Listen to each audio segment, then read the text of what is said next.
আজকে তো একটা কথা বলতে এলাম, যারা ভিডিও ভাইরাল করতে চাও তারা প্রত্যেকের ভিডিও দেখবে, তারপর কমেন্ট করবে। আর কমেন্ট না করলে কি করে বুঝবো তুমি আমার ভিডিওটা দেখলে আর তোমার ভিডিও ভাইরাল হবে কি করে? তাই লাইক কমেন্টটা অবশ্যই করবে। আর আমার পরিবারে 12,000 সদস্য আছে, তোমার পরিবারে গিয়ে দেখতে পাবে। আর প্রত্যেকের ভিডিও লাইক কমেন্ট পুরোটা দেখেই করবে। আর লাইক কমেন্ট না করলে বুঝতেই পারবো না তুমি আমার ভিডিও দেখে চলে গেল। আর এখানে হিংসা নয়, এই প্ল্যাটফর্মে সবাই সবাইয়ের কাজ ভালোবাসা দিয়ে এগিয়ে যেতে হয়। হিংসা করে কেউ এগোতে পারবে না।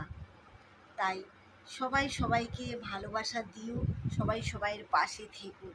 আর আমরা ছোট ছোট ইউজারদেরকে বেশি ভালোবাসা উচিত, কারণ ওরাই আমাদেরকে বেশি সাপোর্ট করবে। বড় ইউজাররা খুব কম তোমার ভিডিওটা দেখবে, কম সাপোর্ট করবে। বুঝতে পারলে আমার কথাটা? তো প্রত্যেকের ভিডিওটা ভালো করে দেখো প্লিজ বন্ধুরা, তারপরে কমেন্ট করো। Bye bye.